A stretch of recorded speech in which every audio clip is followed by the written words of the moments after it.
종려 주일입니다.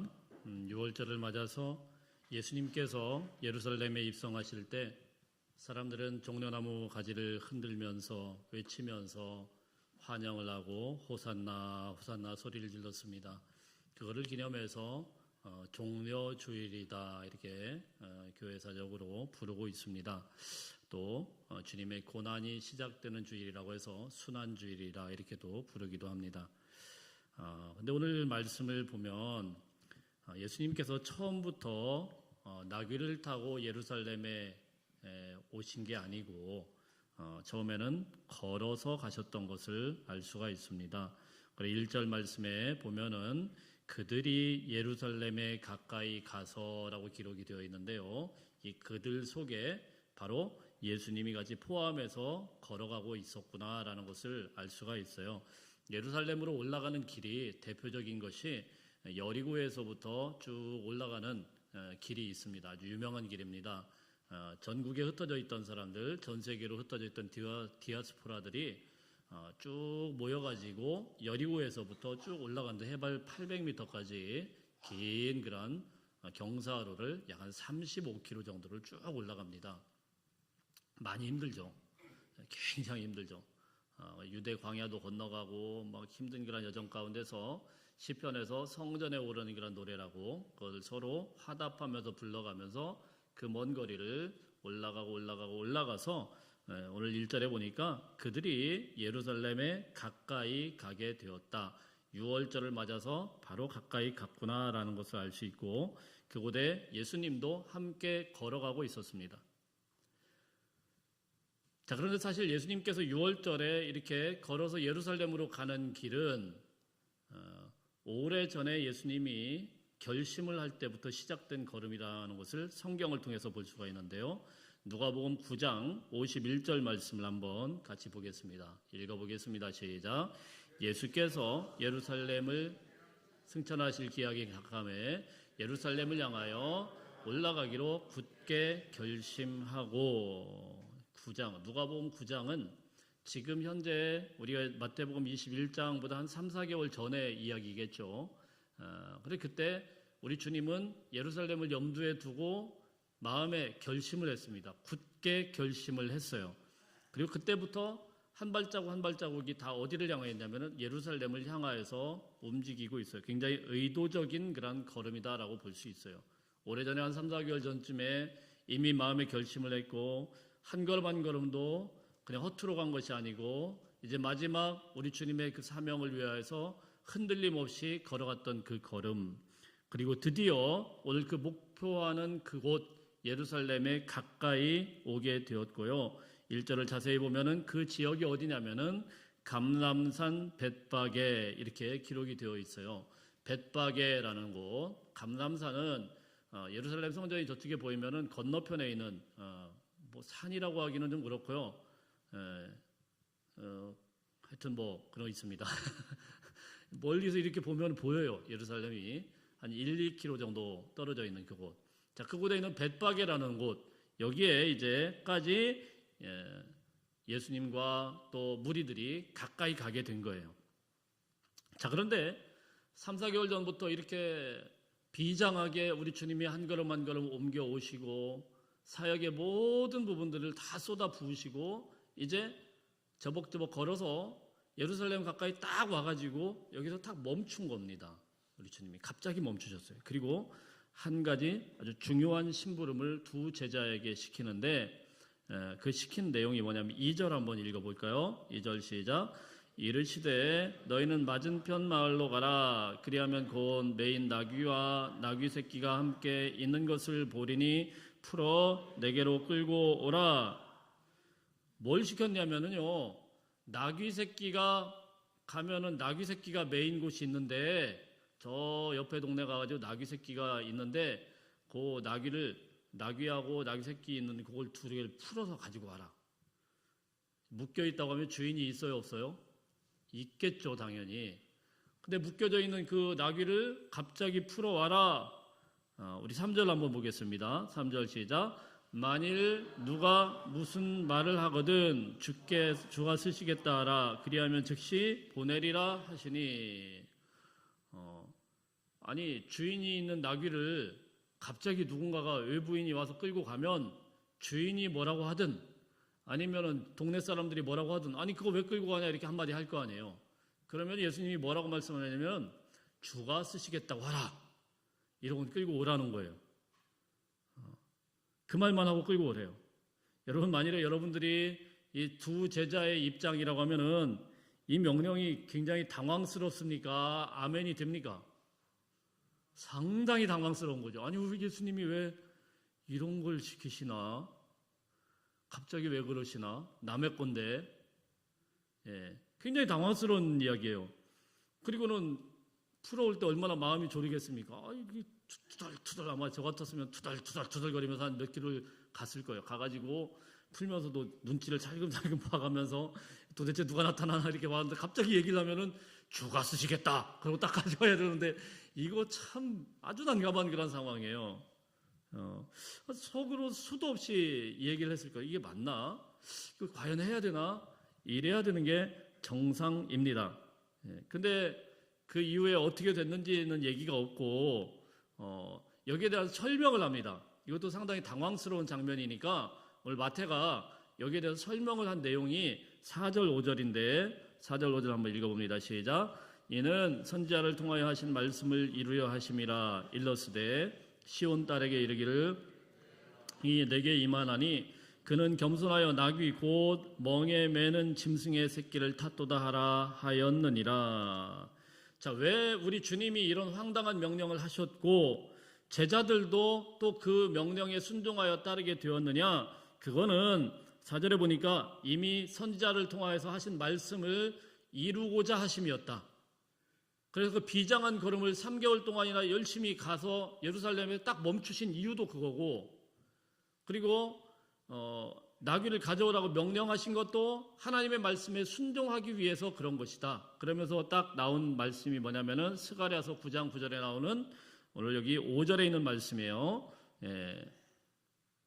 오래전에 선지자를 통하여서 예언된 그 말씀, 그리고 그것을 이루기 위해서 예수님은 몇 달 전부터 계획하고 걸어오신 그 비장한 걸음을 딱 멈추시고 심부름을 보냈어요.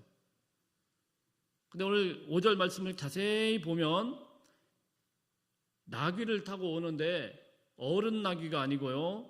뭐를 타고 와요? 곧 멍에 매는 짐승의 새끼를 탔도다. 스가랴서에 보면 이렇게 되어 있어요. 멍에 매는 짐승의 새끼. 그러니까 새끼를 타고 왔다는 거예요. 자, 그러면 2절 말씀을 한번 자세히 보면 여기에 뭐와 뭐가 있어요? 나귀와 나귀 새끼가 있었다. 그러면은 예수님이 뭘 타고 왔습니까? 굳이 어른 나귀가 아니고 새끼 나귀를 타고 들어왔구나라는 것을 알 수가 있어요. 그 어미 나귀가 오니까 새끼 나귀는 쫄래쫄래 따라왔는데 어미 나귀를 타고 들어온 게 아니고 그 새끼 나귀를 예수님이 떡 올라타고 막 오신 거예요. 그리고 그 이유가 무엇이냐면은 그가 겸손하기 때문이다. 이렇게 설명을 하고 있습니다. 왜 이게 겸손한 모습입니까? 당시에 세상의 왕들이 행차를 할 때 그냥 행차를 할 리가 없죠. 그렇게 안 하죠. 제가 군대에 있을 때 잠깐 이제 본부에 파견을 받았던 적이 있습니다. 이제 3군 본부에 파견을 받았는데 노래 잘한다고 뽑혀가지고 저희 부대에서 저 혼자 가고 전국에서 이제 다 온 거예요. 그래서 다 와서 뭘 하냐면은 10월 행사라고 군대 국군의 날이 있어요. 그죠? 10월 1일 날. 그때는 대통령이 공군 본부에 3군 본부에 와요. 그러면 본부에 올 때 행사를 이제 준비를 하는 겁니다. 합창단들도 남자 군인 100명, 여자 군인 100명 이렇게 해가지고 합창단을 딱 준비하고 군대 생활 아주 재밌겠어요. 그래서 거기 한 2개월 정도, 2달 정도를 미리 와가지고 파견을 해가지고 거기 노래도 연습하고 그리고 뭐 방송에 뭐 MBC인가 거기 나가가지고 우정의 무대 가가지고 막 괴뢰분 복장하고 막 이렇게 막 부르고 막 그랬거든요. 자, 근데 그때 이제 제가 무슨 말씀을 드리려고 하냐면은 대통령이 오니까 다 준비를 하는데 가까이 오면 아주 재밌는 광경이 벌어져요.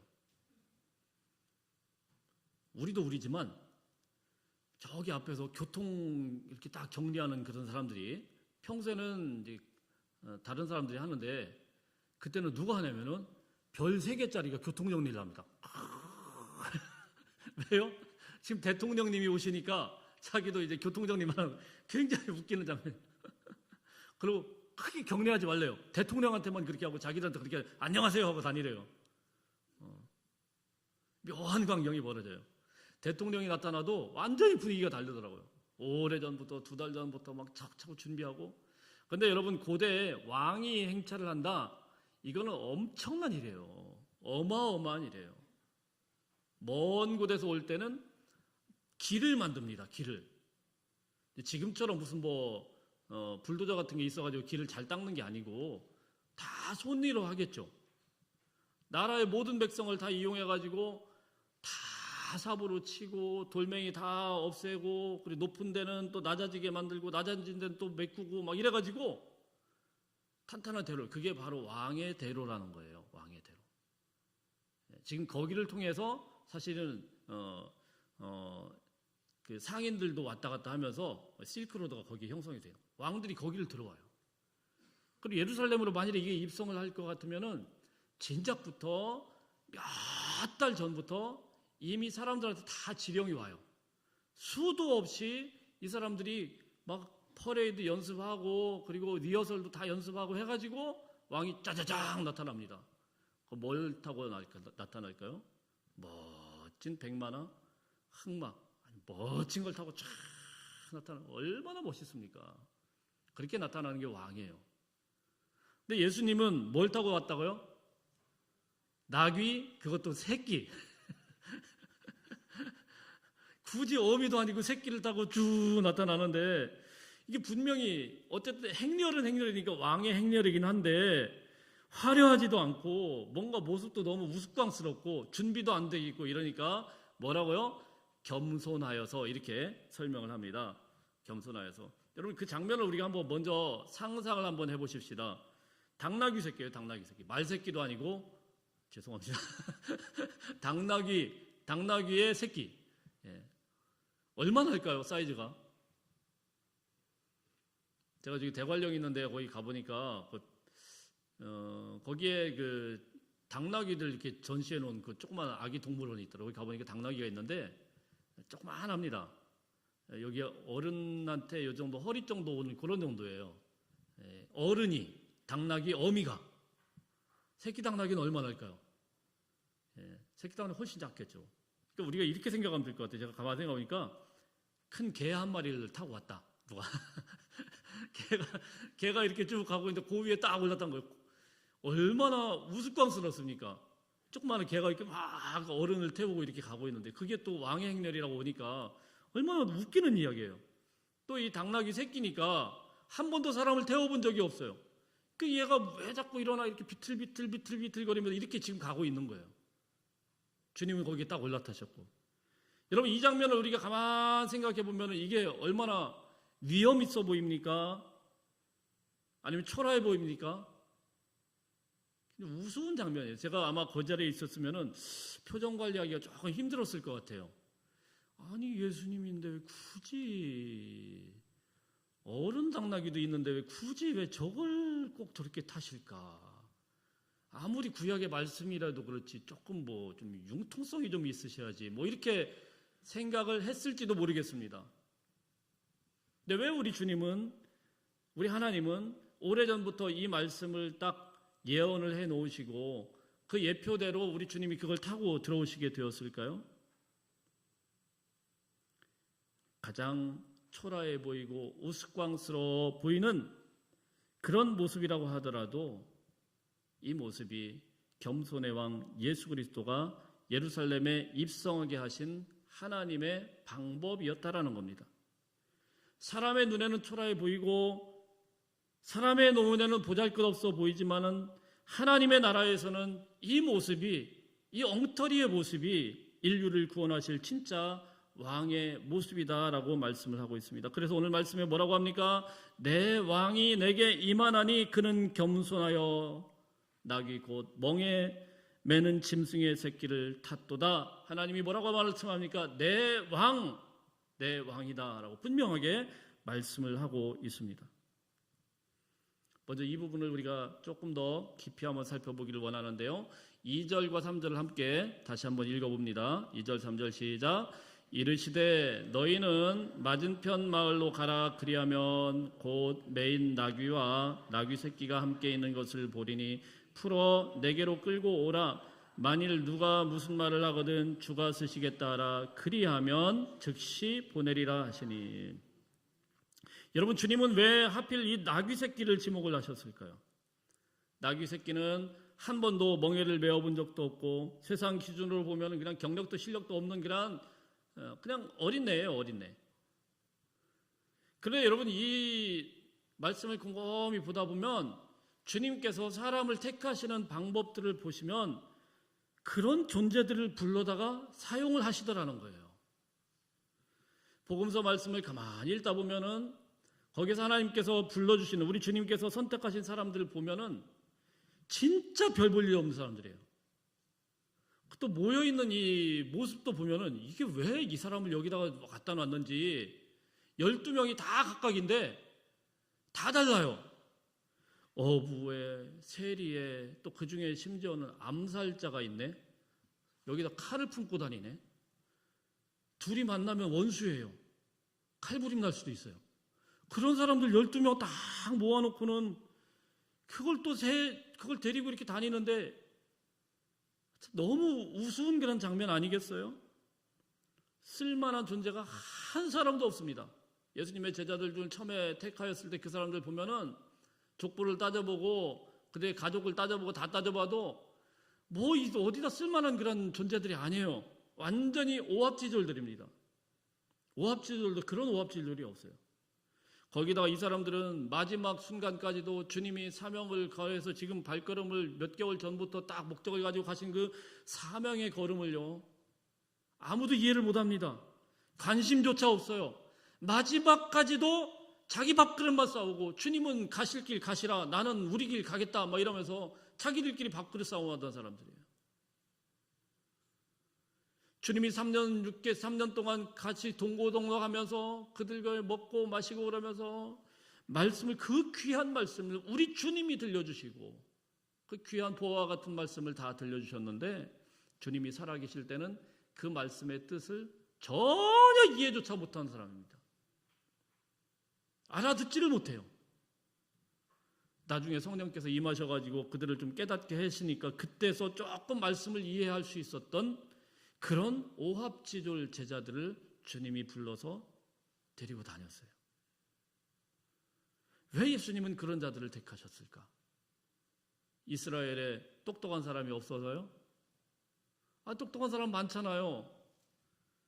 이스라엘에 좀 내세울 사람이 없어서요? 많잖아요. 얼마나 똑똑한 사람 많습니까? 얼마나 대단한 사람 많아요. 권세자들도 있고 그리고 능력 있는 사람들도 있고 랍비들도 있고 얼마나 많아요. 근데 그런 사람 택하지 않아요. 전혀 쓸모없는 사람들, 아무짝에도 쓸모없는 사람들 12명을 만들어가지고 제자랍시고 3년 동안 데리고 다녔는데 이거 정말 에너지적으로 보면은 너무 효율이 떨어져요. 또 우리 주님이 가시는 사역하는 현장마다 그에게 주목받는 사람들은 대부분 다 어떤 사람들입니까? 대부분 다 쓰잘데기 없는 사람들입니다. 아무 도움이 안 돼요. 소경의, 병든 자의, 여인들의, 아이들의, 과부의, 예수님 앞에 몰려오는 사람들이 수천 명이 된다고 하더라도 정말 쓸 수 있는 사람이 아무도 없어요. 사회적으로 인정받지도 못하고 버림받고 천대받는 그런 사람들이 주로 복음서에서 등장하는 사람들입니다.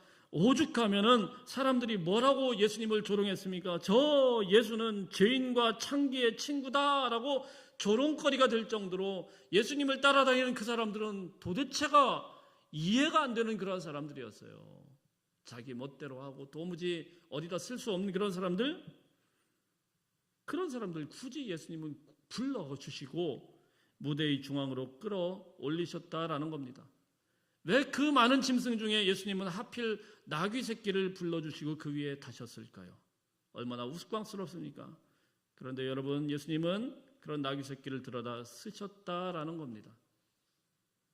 이것이 너무너무 감사하고 은혜스러운 장면인 것 같아요. 여러분, 우리는 낙이 어미를 닮았습니까? 낙이 새끼를 닮았습니까? 저는 보니까 낙이 새끼에 아무래도 가까운 것 같아요. 주님이 부르시지 않았다고 하면은 도대체 누가 나를 주목해 주셨을까? 그러나 주님이 타시는 순간 그 인생은 완전히 다른 인생이 되게 되는 거예요. 할렐루야. 이사야 43장 1절 말씀 한번 읽어봅니다. 이사야 43장 1절 시작. 너는 두려워하지 말라. 내가 너를 구속하였고 내가 너를 지명하여 불렀나니 너는 내 것이라. 우리 주님이 지명하여 불렀대요. 이사야 41장 14절도 한번 읽어봅니다. 이사야 41장 14절 시작. 버러지 같은 너 야곱아, 너희 이스라엘 사람들아 두려워하지 말라. 나 여호와가 말하노니 내가 너를 도울 것이라. 내 구속자는 이스라엘의 거룩한 이이니라. 여러분, 우리 주님이 뭐라고 얘기합니까? 버러지 같대요. 버러지 같대요. 버러지 같은 존재를 불러주신 거예요. 짐승의 새끼같이 보잘것없는 존재를 우리 주님이 불러서 쓰신 거예요. 너는 내 것이라고, 너는 두려워하지 말라고, 내가 너를 쓰고 싶다라고 불러주신 존재가 버러지와 같은 존재이고 짐승의 나귀의 새끼와 같은 정말 초라한 존재를 쓰신 거예요. 할렐루야. 얼마나 감동스러운 장면이에요. 내가 도대체 뭐라고, 내가 하나님 앞에 어떤 존재라고 하나님이 나를 주목하시고 내가 너를 쓰기 원한다고 하십니까? 여러분, 이것이 바로 복음입니다. 아무것도 아닌 우리를 하나님이 선택하신 것입니다. 주님은 오늘날에서도 세상에 버림받은 자들, 미련한 자들을 택하사 지혜 있는 자들을 부끄럽게 하시는 분임을 믿으시길 바랍니다. 내가 너를 좀 쓰고 싶다 하는 주님의 음성이 이 종려주일의 순환의 시간에, 고난주간에 저 여러분의 마음속에 깊이 들려질 수 있기를 주의 이름으로 축복합니다. 근데 문제는 뭐냐면요, 주님이 이 나귀 새끼를 쓰려고 할 때 해결해야 되는 문제가 하나 있어요. 무엇입니까? 나귀는 묶여 있었다라는 거예요. 말뚝에 묶여 있었습니다. 주인에게 묶여 있었습니다. 이 묶임에서 풀어져야 쓰임을 받을 수가 있어요. 여러분, 하나님께서 나귀 새끼에 불과한 우리를 쓰기를 원하시는데 반드시 해결할 문제가 있어요. 그건 무엇입니까? 우리가 다 묶여 있는 존재라는 것입니다. 질병에 묶여 있고, 상처에 묶여 있고, 과거에 묶여 있고, 죄와 습관들에 꽁꽁 묶여 있습니다. 거기에서 풀어져야 돼요. 풀어져야 돼요. 할렐루야. 주님께서 여러분을 쓰시기 전에 먼저 자유롭게 하시기를 원하십니다. 누가복음 4장 18절 말씀에 보면은 우리 한번 읽어봅니다. 누가복음 4장 18절 시작. 주의 성령이 내게 임하셨으니 이는 가난한 자에게 복음을 전하게 하시려고 내게 기름을 부으시고 나를 보내사 포로된 자에게 자유를, 눈먼 자에게 다시 보게 함을 전파하며 눌린 자를 자유롭게 하고. 주님의 성령이 나에게 임하게 되었을 때, 우리에게 임하게 되었을 때 하나님은 어떻게 합니까? 풀어주신대요. 풀어주신대요. 나를 보내사 포로된 자를 자유케 하시고 눈먼 자를 다시 보게 하시고 눌린 자를 자유롭게 하시고. 할렐루야. 여러분의 묶여진 것을 풀어주시는 것이 바로 주님이십니다.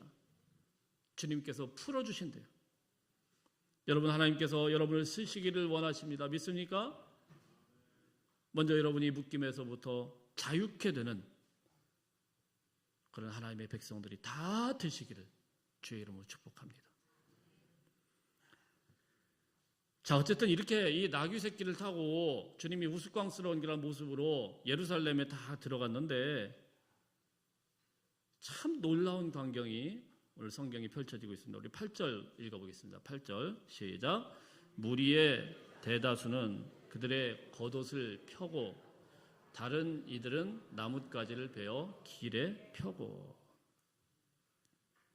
겉옷을 길에 편다고 했는데 겉옷을 길에 편다라는 것은 이스라엘 사람들은, 그 당시의 사람들은 뭐냐면은 당신이 왕입니다라는 거예요. 겉옷이 굉장히 중요한데 이거 밟고 가도 됐습니다, 이런 이야기입니다.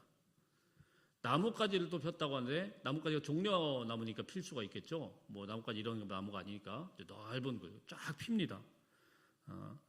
요한복음 12장 말씀에 보면은 이 종려나무 가지를 들고 막 피기도 하고 흔들기도 하고 이랬는데 왜 이런 행동을 합니까? 이 종려나무는 이스라엘 백성들에게 굉장히 상징적인 의미가 있어요. 이스라엘 사람들이 한번 독립운동을 했던 적이 있습니다. 바로 마카비 독립운동, 마카비 항쟁이라는 게 있는데 그때 이 마카비 운동 이걸 상징하는 것이 종려나무예요. 독립을 상징하는 것. 그러니까 우리나 오늘날로 치면은 어떤 거냐면은 우리 태극기 들고 밖에 나가서 막 흔드는 거나 같은 거예요. 태극기 들고 대한독립 만세 이거나 이 사람들이 지금 외치는 거하고 똑같은 이야기입니다. 무슨 말씀입니까? 겉옷을 바닥에 깔고 종려나무를 깔고 또 들고 흔들고 막 그러면서 뭐라고 해야 합니까? 예수님은 우리를 이제 구원할 진정한 구원자다. 진정한 왕이다. 이스라엘의 독립을 안겨줄 정말 그런 인물이다 라고 생각을 하고 막 열광을 한 거예요. 9절 말씀에 보면은 그 열광의 모습이 쭉 보이고 있습니다. 9절 한번 읽어봅니다. 9절 시작. 앞에서 가고 뒤에서 따르는 무리가 소리 높여 이르되 호산나 다윗의 자손이여 찬송하리로다. 주의 이름으로 오시는 이여 가장 높은 곳에서 호산나 하더라. 그리고 이 사람들이 외치는 말이 뭐예요? 결정적으로 호산나 그래요. 호산나. 호산나. 지금 구원해 주옵소서. 이스라엘 백성들이 오래전에 선지자를 통하여서 예언되었던 그 말씀, 그 구원의 메시아가 지금 이 앞에 있는 거예요. 그 모습이 형태가 어떤지, 그 모습이 어떻든지 간에 초라하든지 어떻든지 간에 주님의 말씀이 지금 현재적으로 이루어지고 있다라고 예수님을 환영하고 있는 겁니다. 대단한 모습들이죠. 얼마나 그거에 대해서 열망을 했으면, 얼마나 이 메시아에 대해서 열망했으면은 그 행색과 상관없이 이들은 막 흔들면서 호산나 호산나 외칩니다. 이 모습이 얼마나 대단했냐면요. 10절에는 이렇게 기록이 되어 있어요. 10절 시작. 예수께서 예루살렘에 들어가시니 온 성이 소동하여 이르되 이는 누구냐 하거늘. 여기 온 성이 소동했다. 세요란 이 말은 막 지진이 일어난다는 말이에요. 성이 막 지진이 일어나는 것 같았다. 근데 그도 그럴 것이 이때 예루살렘에 몇 명이 모였느냐? 학자들의 한 270만 명이 모였다 해요. 270만 명. 많아요, 작아요? 많죠? 근데 예루살렘이 그렇게 큰 도시가 아닙니다. 그렇게 뭐 엄청나게 큰 도시가 아니에요. 이때 원래 예루살렘 인구가 한 6만에서 7만 명 정도 살았대요. 근데 6만 명에서 7만 명 정도 사는 동네에 270만 명이 왔어요. 어느 날 우리 주문진에 한 300만 명이 왔다. 상상이 되세요? 발 디딜 틈이 없어요. 발 디딜 틈이. 근데 이 사람들이 막 열광을 하니까 뭐 진짜로 지축이 흔들리는 것처럼 막 난리가 난 거예요. 왜 그렇게 이 사람들은 예수님이 오실 때 그렇게 열광을 하면서 흔들면서 막 호산나 호산나를 외쳤을까요? 왜 이런 소동을 벌였을까요? 그만큼 이스라엘 백성들의 마음속에 자기를 구원하실 이 메시아에 대한 열망이 오랫동안 참고 왔던 게 막 폭발한 거예요. 호산나 호산나. 우리 주님의 얘기를 들어보니까 죽은 자도 살리셔요. 5천 명을 먹이셨대요. 소경이 눈을 뜬대요. 막 이런 이야기를 막 듣고 막 무리도 걷는데요. 뭐 이런 얘기를 듣는데 사람들의 마음속에 막 불타고 그러는 거예요. 입성하자마자 나귀 새끼고 뭐 안에 막 흔들기 시작하고 호산나 호산나. 당장이라도 무슨 일이 일어날 것 같습니다. 큰 소동이 일어났어요. 근데 문제는 무엇이냐면 이러던 사람들이 불과 딱 5일 만에 십자가 앞에서 저자를 못 박아 죽이소서 이렇게 또 외친 거예요. 또 한 번의 소동이 일어나게 되었습니다. 호산나 호산나 외치던 그 사람들이 그 십자가 앞에서 그냥 그대로 고래고래 소리 지르면서 저자를 십자가에 못 박아라 하면서 외쳤어요. 왜 이렇게까지 완전히 180도 다른 사람이 될 수가 있었을까요? 이런 종려가지까지 흔들면서 자신들을 구원할 거라는 열망을 기대를 가지고 가만히 예수님을 봤더니 예수님이 다르네. 이게 보이기 시작하는 거예요. 칼을 안 찾네. 왜 그러시지? 또 갑자기 성전으로 가가지고는 막 꼽더니 장사꾼들 내쫓더니 하신다는 소리가 사랑하고 섬겨라 막 이렇게 이야기를 하시고, 지금 마음이 막 불타오르죠. 이거 빨리 지금 어떻게든 이 분위기로 그냥 끝장을 내야 되는데 왜 예수님이 저러실까? 거기에다가 또 대제사장한테 잡혀가지고 힘없이, 너무 힘없이 아무 반항도 없이 그냥 가시관 찔리시고 피 흘리시고 십자가에 처형 나간 그 모습을 보는 거 아닙니까? 막 마음이 막 무너져 내리는 겁니다. 너무너무 무기력한 거예요. 기대했던 것과는 전혀 다른 모습의 예수님이 있는 겁니다. 기대가 실망으로 바뀌는 순간 호산나를 외치던 입술은 불과 며칠 만에 저자를 십자가에 못 박으소서라는 증오로 변해버리게 된 겁니다. 여러분, 우리도 다르지 않습니다. 기도했는데 응답이 없으면 찬양이 멈춥니다. 기대했는데 변화가 없으면 원망이 시작됩니다. 호산나가 호산나 호산나 하던, 우리를 구원해 주소서 하던 구원의 소리가 왜 우리에게는 안 해주십니까? 라는 원망과 불평의 소리로 바뀌게 된다는 것입니다.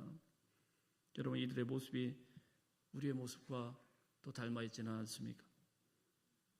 사랑하는 성도 여러분, 주님은 단 며칠짜리 문제 해결자가 아닙니다. 주님은 우리의 영혼을 살리러 오신 분입니다. 잠깐의 평안이 아니라 영원한 생명을 주시기 위해 이 땅에 오신 분입니다. 그러므로 여러분, 이 십자가의 자리는 실패가 아닙니다.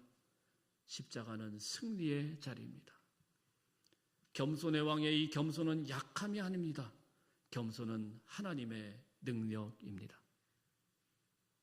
사랑하는 성도 여러분, 오늘 여러분의 마음에 어떤 소리가 울리고 있습니까? 여전히 이스라엘 백성들처럼 이것 좀 해주세요, 저것 좀 해주세요, 주님 앞에 온갖 원망과 불평과 원하는 소리만 쏟아내는 그런 사람들은 아닙니까? 아니면 십자가를 향해 묵묵히 걸어가시는 그 왕을 바라보고 있습니까? 우리 주님은 우리에게 동일하게 말씀하십니다. 내가 너를 쓰겠다. 이제 결단하실 수 있길 바랍니다. 묶인 것을 다 내려놓을 수 있길 바랍니다. 우리의 삶을 주님 앞에 맡겨드립니다. 적어도 이번 한 주간 동안만은 주님 앞에 다 맡겨드립니다. 주님을 모시겠습니다. 화려하지 않아도 괜찮습니다. 촌스러워도 괜찮습니다. 좀 느려도 괜찮습니다. 나이가 들고 힘이 없고 연약하고 병약해도 괜찮습니다. 주님과 함께 가는 길이라고 하면 그 길이 생명의 길인 것을 믿습니다. 호산나 호산나, 나를 구원해 주소서. 내 욕심에서 나를 건져 주옵소서. 오직 주님만 왕으로 모시게 하여 주옵소서. 이 고백이 오늘 우리의 진짜 고백이 되기를, 한 주간 동안 여러분의 삶을 완전히 붙드는 한 주가 되시기를 주님의 이름으로 간절히 축원합니다. 우리 같이 기도하시겠습니다. 하나님 아버지, 예루살렘 성을 흔들었던 군중들의 함성 뒤에 숨겨진 우리의 이기심을 보게 됩니다. 우리도 혹시 내 뜻대로 되지 않았을 때 주님을 원망하며 돌아서지는 않았습니까? 우리를 위해 묵묵히 나귀를 타고 죽음의 길로 걸어가신 예수님의 모습을 보게 됩니다. 그 겸손과 그 사랑이 오늘 우리를 살게 함을 믿습니다. 하나님 아버지, 이번 고난 주간 동안 우리를 묶고 있는 세상의 밧줄을 풀어버리고 오직 주님만을 우리 삶의 주인으로 모시게 하여 주옵소서. 가짜 평화가 아닌 십자가로 이루신 영원한 샬롬을 누리는 우리 성도님들이 다 되게 하여 주옵소서. 우리를 죄에서 구원하신 예수 그리스도의 이름으로 기도드립니다.